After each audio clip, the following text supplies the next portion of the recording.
नीचे दिखाई गई दो मुसल्लस एक दूसरे से मुशाबियत रखती हैं। शिनाख्त कीजिए उनके मुमासिल अज़ला और ज़ाविये। तो हमें ABC एक मुसल्लस दी गई है जो कि थोड़ी बड़ी है, और DEF एक छोटी मुसल्लस है। तो इसमें हमें ज़ाविये दिए गए हैं जो जिसमें एक कॉस लगी है, दो कॉस लगी है और तीन कॉस लगी हैं। ये आपस में मुमासिल जो ज़ाविये हैं वो हमें दिए गए हैं।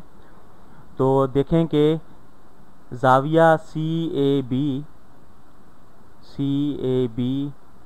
ये मुमासिल है FDE। ठीक, तो ये दो ज़ाविया आपस में मुमासिल हैं। तो दूसरा ज़ाविया जो है ABC ये मुमासिल है DEF। ठीक, इसे हम ज़ाविया B भी कह सकते हैं, ये ज़ाविया D के बराबर है। तो ज़ाविया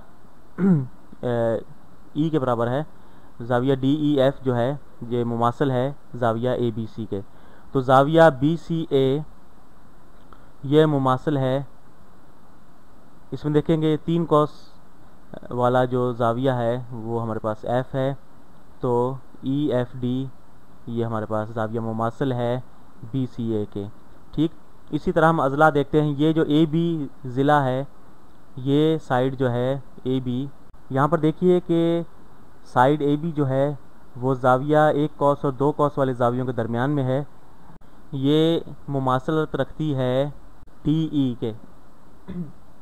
ठीक, ये DE जो है, ये जो साइड है, ये ज़िला है, ये मुमासलत रखता है AB के। तो इसी तरह जो ये साइड है, बड़ी साइड जो है BC, ये मुमासलत रखती है EF के, क्योंकि इस मुसल्लस में, छोटी मुसल्लस में EF जो है ये बड़ी साइड है।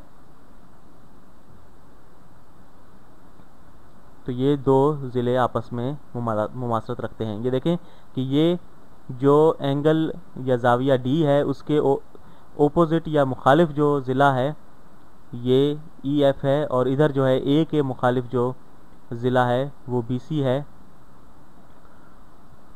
तो A और D जो है ये दोनों ज़ाविये जो हैं मुमासिल थे। इसी तरह AC जो साइड है वो मुमासलत रखती है। अब एक ही साइड बच गई है, तो ये B के जो ओपोजिट है जिसमें दो कॉस लगी हैं, तो दो कॉस वाला E ज़ाविया जो है इसके मुखालिफ जो है वो ज़िला है FD। तो ये मुमासलत रखती हैं। तो AC साइड मुमासिल है DF के। ठीक, तो हमने तमाम मुमासिल अज़ला और ज़ाविये मालूम कर लिए।